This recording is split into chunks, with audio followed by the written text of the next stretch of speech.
Guys, gagawa ko ng Japanese kani salad. So, meron ako ditong 2 carrots. And guys, hiwain nyo lang ng pagganyan. Yung maninipis lang. Parang ganito. Kasi, kailangan manipis lang yung hiwa. Ayan.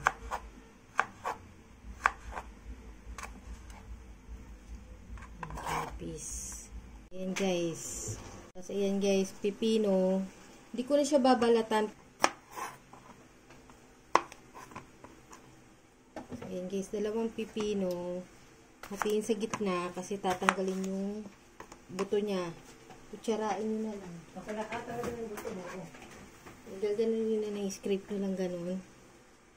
Yan, parang ganyan o. Gaganon nyo lang. Tapos, syempre, hiwain din ng ganun din, parang pino din.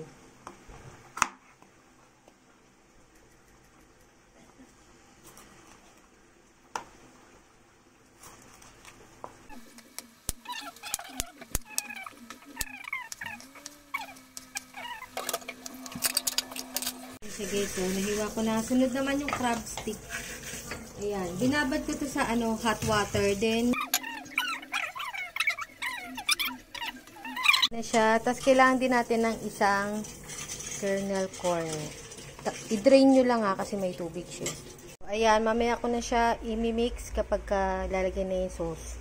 So, next naman, gagawin na natin yung sauce natin dyan. Sa sauce, 1 cup na mayonnaise.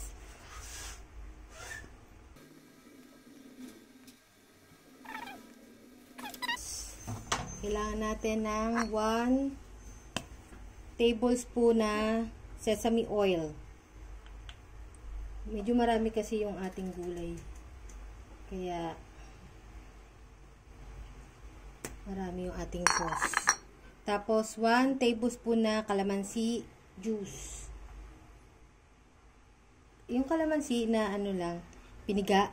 Pwede rin namang lemon. Ayan. Tapos, syempre, pepper. Pepper.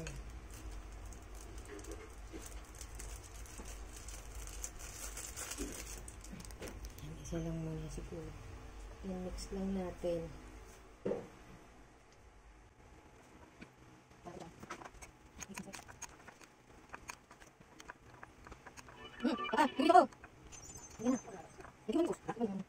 Ayan, tapos 1 tablespoon na honey.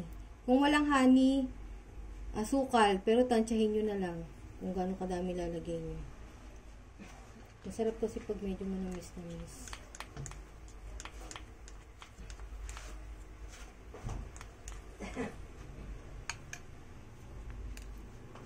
Mix lang natin.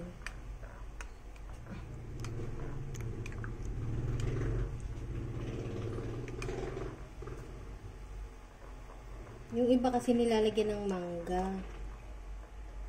Yung mahalang mangga. Para siguro matamis-tamis. Kaya lagyan na lang natin ng sugar o di kaya honey. Honey na lang.